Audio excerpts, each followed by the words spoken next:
A top Russian official has claimed that Ukraine is using US missiles to destroy key targets in their cross-border incursion.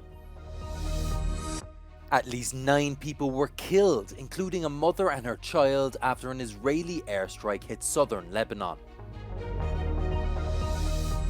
Hundreds of far-right protesters arriving into Leipzig to disrupt a pride event were stopped by German police and counter-demonstrators before they could even leave the station. Ukraine used US missiles to destroy key bridges in the Russian Kursk region, according to Moscow officials. Maria Zakharova, spokeswoman for the Russian Foreign Ministry, said in a post on Telegram that Ukraine was likely using missiles supplied by the US. She claimed volunteers who were assisting civilians evacuate were killed after an attack completely destroyed a bridge over the same river. Officials in Washington have said the recent surprise incursion by Ukraine on Russian territory is a protective move that justifies the use of US weaponry. Across the border in Sumy, 2 people were injured when a Russian missile struck a residential and shopping area.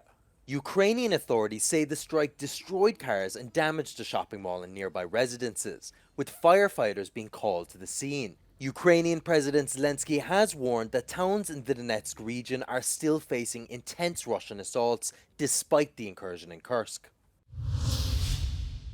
An Israeli strike in southern Lebanon killed at least 9 people, including a woman and her child, according to the Lebanese Health Ministry. 5 others were wounded, with 2 reportedly in a critical condition. Hezbollah and Israel have traded strikes since October the 8th, a day after the Hamas surprise attack into southern Israel, which sparked the ongoing Israel-Hamas war. Hezbollah says it will stop its attack on northern Israel once there is a ceasefire in Gaza. So far, the fighting has killed more than 500 people, including 100 civilians in Lebanon. In Gaza, the IDF report that they have escalated their operations and claim to have killed dozens of militants within the last 24 hours. Their actions targeted the Khan Yunis and Rafah areas in particular, according to an IDF spokesperson. As ground operations intensify, many parts of the Gaza Strip continue to see mass displacement of Palestinians despite purported peace talks. A far-right protest against the Pride Parade was stopped before it could even begin in Germany.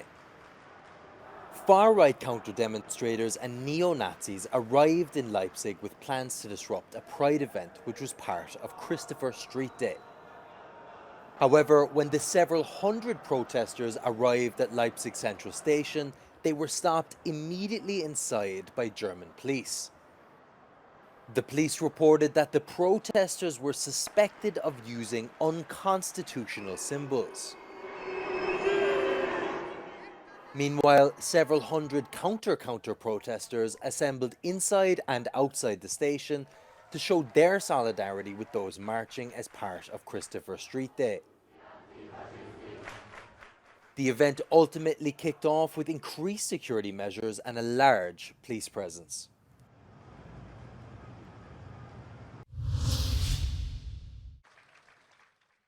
For the first time, Indonesia celebrates its 79 years of independence in its unfinished capital of Nusantara, a brand new city in the jungles of Borneo. Originally planned to relieve pressure on the overcrowded, sinking Jakarta, its construction has lagged behind schedule. Around 1,300 officials and invited guests attended the event against the initial 8,000 that was supposed to be invited, due to a lack of infrastructure ready.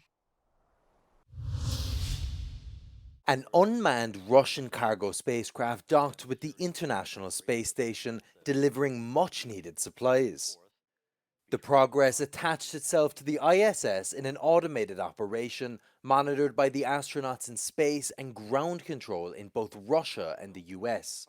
The vessel was launched on Thursday from Kazakhstan, carrying 2.8 tons of food, fuel, equipment and supplies.